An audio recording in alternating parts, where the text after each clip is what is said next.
So this is Raina Eber's presentation on motivational theory. Motivation is an inferred reason of an observed behavior. This is because motivation cannot be directly measured. There are surveys and tools to use, but the person can too easily adjust the results by not telling the truth or be in a certain mood. Therefore, we can only determine motivation by observing the person and the situations around them. The necessity of motivation in the workplace can be seen in the breakdown of the effectiveness of an employee, which can be broken down to a few key factors. The employee's ability to perform the assigned task, a healthy work environment, and the reason that drives the individual to exceed the expectations are motivating factors. The ability to perform the task comes from employees' skills and training. Added training and classes can easily rectify this. Offering better resources or facilities improves the work environment for the employee.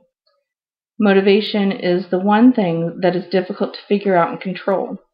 Motivation depends on individual needs, aspirations, and core values. Delving into motivational theories allows a better understanding of the individual. There are two classifications of motivational theories. The first is the content theory, centering on what motivates people. Maslow, Alderfer, Herzberg, and McClelland have studied this classification. The second, process theory, are how motivations occur. Vroom, Adams, and Locke have studied this classification. One of the most common theories of motivation is Abraham Maslow's hierarchy of needs. In 1943, Maslow described his hierarchy of needs as in Psychological Review. Later, the better-known 5-level triangle was established.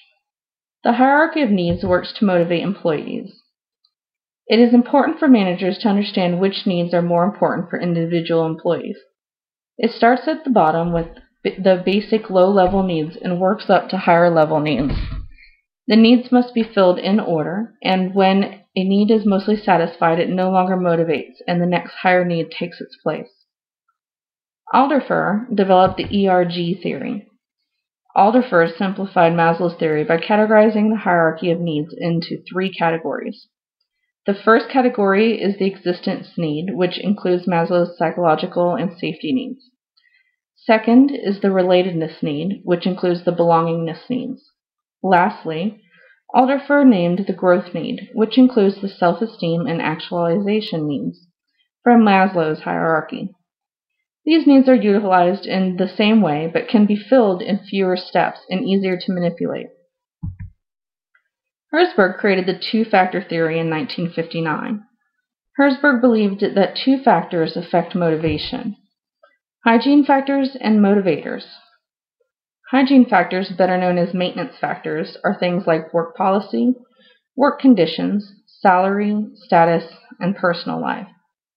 These needs are not motivators and do not motivate people, according to Herzberg. People are only truly motivated by real motivators such as achievement, recognition, advancement, and responsibility. These represent a much deeper level of meaning and fulfillment. According to David McClelland, there are 3 basic needs that people develop and acquire from life experiences. These needs are the needs for achievement, needs for affiliation, and needs for power. The need for affiliation are high among those with a certain personality type and extroverted. The need for achievement is high among those with a desire to accomplish goals and outperform their own previous records. These people tend to need immediate feedback to allow for keeping track of their own performance. They can appear preoccupied with work, and some may see them as a workaholic. Individuals with a high need for achievement are self-motivated and assume personal responsibility for the successful completion of a task. This can be a downfall, as they tend to have a hard time delegating tasks to others and are unable to evaluate risks correctly with the organization.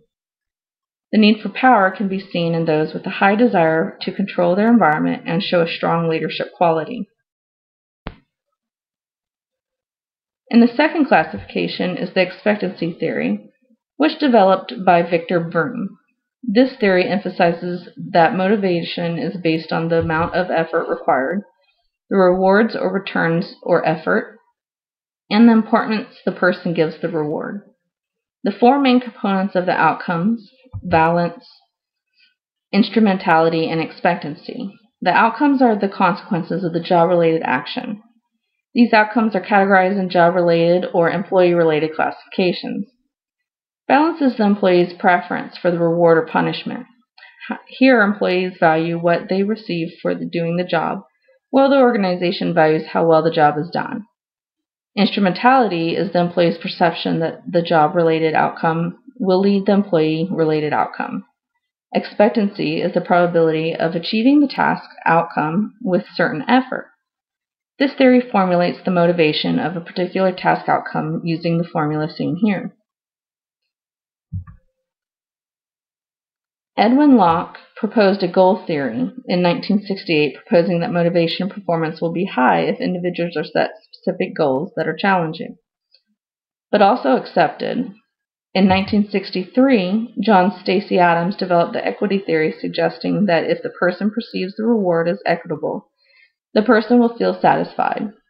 In this theory, it is important to note that employees seek to maintain equity between the inputs that they bring to a job and the outcomes that they receive from it, from the ones perceived by others. A major consideration in companies today is how to get people to do their best work, even in trying circumstances. One offering of these psychoanalysts is various management styles and types of psychology. One style in particular that can be of great benefit is the humanistic psychology's enlightened management formed by Abraham Maslow. Maslow is known as the founder of humanistic psychology and for providing basis for an entirely new management model called enlightened management. Humanistic psychology is what was called the third force in psychology. The first and second were psychoanalysis and behaviorism. Humanists felt that they were too pessimistic and focused on tragic emotions or did not take into account personal choice. Maslow and other psychologists held meetings in the late 50s to develop a humanistic approach to psychology. In 1961, they were able to establish the American Association for Humanistic Psychology. Humanistic psychology focuses on each individual potential while stressing the importance of growth and self-actualization. The fundamental belief is that all people are innately good and mental issues result from deviations to natural tendencies. In addition, it is believed that people have more power in controlling and determining their mental health than what was originally believed. Environmental factors are considered instead of focusing only on our internal thoughts and desires. Enlightened management changed the way employers looked at employees. Instead of asking themselves, what can employees do for me? They now ask, what can I do for my employees to better help them meet the needs of the company? Maslow believed that the most effective personnel policy depends on the situation, but that you should assume several things. One is that everyone should be trusted. It is important to tolerate mistakes and trust the person to allow creativity to flourish. Assume that everyone needs to be informed of everything that is relevant to the situation. It is important to helping create a community of business persons. Finally, assume that everyone will have the same managerial objectives, no matter where they are in the organization. Everyone needs to pull together to be effective. This style of management is one that I find to be of great benefit in my current employment and can see in future endeavors. Many companies are under the impression that employees are there to work and that they are paid to do a job, so they should just do it. That is how you can get employees that do the basics of what their job entails to continue. That is not how the human brain works, and that is not how to get the best work from your employees. By offering a humanistic approach with enlightened management, a company can offer employees a place they are happy to come to and a place they will work hard for. I find that by utilizing this technique, I have highly motivated employees that work hard for me. My employees tend to do more than what is necessary just to help me out and just to help the team succeed. They stay late when I cannot pay them, and they care about doing the job correctly and completely while helping others. I hold meetings with them to discuss their needs, and I watch closely to see what I can do for them. I offer them information others may think unnecessary, as I feel they deserve to know what is going on and what may happen. They show their appreciation and I show mine.